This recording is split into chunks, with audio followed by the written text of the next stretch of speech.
Welcome to just I Q learn 200 vocabulary words के अंदर आज है सेट 18। चलिए स्टार्ट करते हैं। आज जो 5 वर्ड्स पढ़ने वाले हैं वो है जीलस, यर्न, वाई, वेजर, व्रेजड। चलिए स्टार्ट करते हैं फर्स्ट वर्ड के साथ। फर्स्ट वर्ड है जीलस, जो होता है यूज एज एडजेक्टिव। इसका मतलब होता है उत्साही। फील और showing strong and energetic support for a person और अ कोज। मतलब कि कुछ फील करना या दिखाना, एक स्ट्रॉन्ग एनर्जेटिक सपोर्ट, मतलब या जोश वाला सपोर्ट दिखाना कोई पर्सन को या किसी कारण के लिए। इसके जो सिनोनिम्स हैं वो है पैसिनेट। पैसिनेट मतलब होता है उत्साह। एंथुजियास्टिक मतलब होता है उत्साह।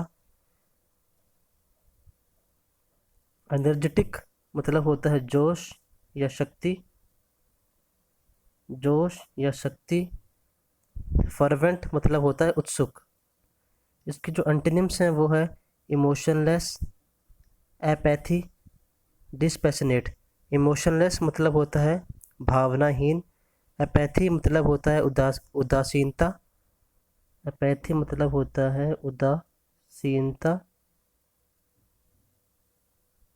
डिस्पैशनेट मतलब होता है शांत, जिसमें उत्साह ना हो।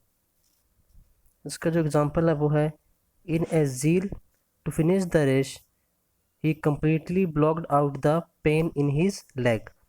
मतलब कि दौड़ या फिर रेस रेस ख़त्म करने के अपने उत्साह में वह अपने पैर के दर्द को पूरी तरह भूल गया, या पैर का दर्द महसूस होना बंद हो गया। उत्साह के कारण पैर का जो दर्द था वो उसे महसूस होना बंद हो गया। नेक्स्ट वर्ड है यर्न। ये होता है एज अ वर्ब यूज। मतलब होता है किसी चीज़ के लिए तरसना या फिर तड़प। इसका मीनिंग है to have an intense feeling of longing or for something. मतलब कि कोई तेज भावना किसी चीज़ को चाहने के लिए, या कोई चीज़ मिल जाए, किसी चीज़ को इतना चाहना या चाहने की तड़प कि वो चीज़ मिल जाए। इसका जो सिनोनिम्स हैं वो है क्रेव। मतलब होता है लालसा। डिज़ायर मतलब होता है इच्छा। Have one's heart set on मतलब होता है किसी पे दिल आना या कोई चीज़ बहुत ज़्यादा अच्छी लगना। ये एक मुहावरा है। एक फॉर मतलब होता है या तड़प होना, तड़पना या तड़प होना। हंगर फॉर किसी चीज़ के लिए भूखा होना या फिर किसी चीज़ के लिए या तड़प होना। इसके जो एंटोनिम्स हैं वो है अबहॉर। अबहॉर मतलब होता है नफ़रत करना। एबोमिनेट मतलब भी होता है नफ़रत करना या फिर घृणा करना। डिस्पाइज मतलब होता है निंदा करना। लोथ मतलब होता है घृणा करना। रिजेक्ट मतलब होता है त्यागना। रिजेक्ट मतलब होता है त्यागना। इसका एग्जांपल है people neck deep in poverty. मतलब कि गरीबी के नीचे, या फिर जिनकी गर्दन गरीबी के नीचे दबी हुई हो, या सिंपली कह सकते हैं आप गरीब लोग। इसका मतलब होता है गरीब, गरीबी या गरीब लोग। People neck deep in poverty naturally yearn for relief from social injustice. मतलब कि सामाजिक अन्याय से राहत के लिए गरीब लोग स्वाभाविक रूप से तरस जाते हैं। स्वाभाविक रूप से तरस जाते हैं। नेक्स्ट वर्ड है वाई। वाई मतलब होता है किसी चीज़ के लिए तरसना। To have an intense feeling, ये हो गया वर्ड। नेक्स्ट वर्ड है वाई। वाई मतलब होता है होड़ करना या बराबरी का दावा करना। Means compete eagerly। compete मतलब होता है कंपटीशन करना या फिर संघर्ष करना। संघर्ष करना किसी चीज़ को हासिल करने के लिए। इसके जो सिनोनिम्स हैं वो है face of, content, contest, lock horns. Face of मतलब होता है सामना करना, कंटेंट मतलब होता है संघर्ष करना, कंटेस्ट मतलब होता है प्रतियोगिता, लॉक हॉर्न्स मतलब होता है आपस में सींगे अड़ाना, कह सकते हैं आप, सींगे भिड़ाना या फिर संघर्ष करना। संघर्ष करना या लड़ाई करना, लड़ाई करना, या कह सकते हैं आप मुहावरे के हिसाब से आपस में सींगे भिड़ाना। इसके एंटोनिम्स है, कोई इसके कोई क्लोज तो एंटोनिम्स है नहीं, तो हम इनको देंगे प्रेफरेंस एंटोनिम्स को। इनके एंटोनिम्स हैं कंसीड मतलब स्वीकार करना, यील्ड मतलब प्राप्त करना, स्कम्ब मतलब है सिर झुकाना या हार मान लेना या उनकी बातों में बात मान लेना। सरेंडर मतलब होता है आत्मसमर्पण, आत्मसमर्पण, आत्मसमर्पण। जो उसका एग्जाम्पल है वो है they are vying to win the championship for the third year in a row. यहाँ वाइंग टू विन मतलब होता है जीतने के लिए या तरसना, जीतने, जीतने के लिए या तरसना, या फिर मरना जीत के लिए, या फिर इतने उत्सुक होना जीत के लिए। कह सकते हैं कि हम लोग मरे जा रहे हैं कि कब चैम्पियनशिप जीतें। इसका मतलब होगा they are vying to win the championship for the third year in a row.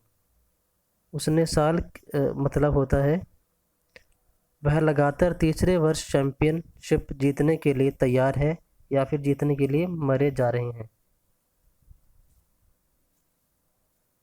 Next word है वेजर। वेजर होता है use as a noun and verb की तरह, मतलब है दाव या बाजी लगाना। मोर फॉर्मल टर्म अगर बात करें तो वो होता है to risk something on the outcome of an uncertain event. कोई अनसर्टेन इवेंट मतलब कोई चीज़ पक्की ना हो, उसके लिए हम अगर कोई चीज़ रिस्क पे लगा देते हैं उसे बोलते हैं वेजर या दाव या बाजी। इसका जो रिज़ल्ट है, आउटकम है, वो कंफर्म नहीं हो सकती। वो चीज़ हमें मिल भी सकती है या नहीं भी मिल सकती। इसके जो सिनोनिम्स हैं वो है गैम्बल, बिड, स्टेक। गैम्बल मतलब होता है जुआ, बिड मतलब होता है बोली लगाना, बोली लगाना,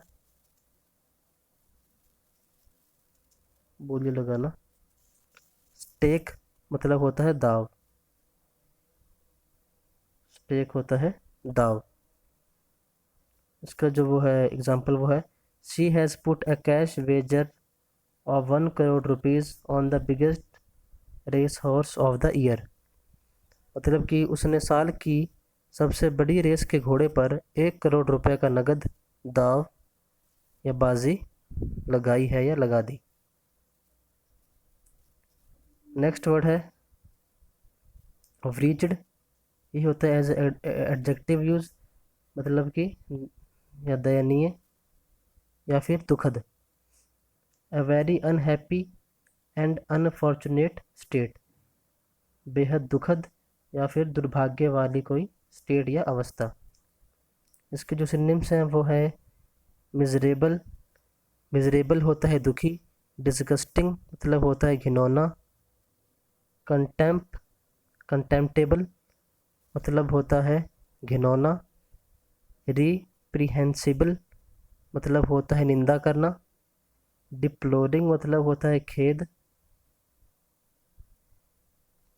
खेद या दुख प्रकट करना।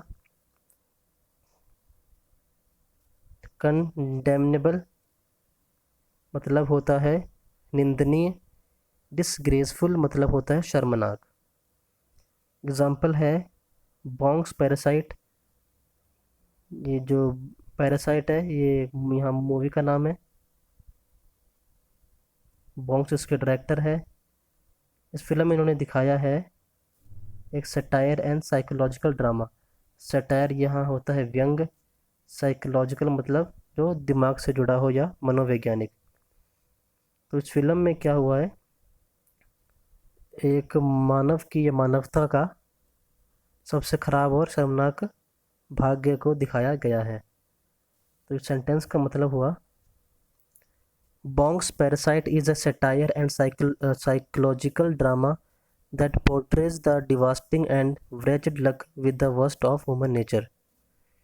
मीन्स बोंग की पैरासाइट एक व्यंग्य और मनोवैज्ञानिक नाटक है जो दिखाता है या चित्रण करता है जो मानवता के सबसे खराब और शर्मनाक भाग्य को चित्रित करता है या दिखाता है।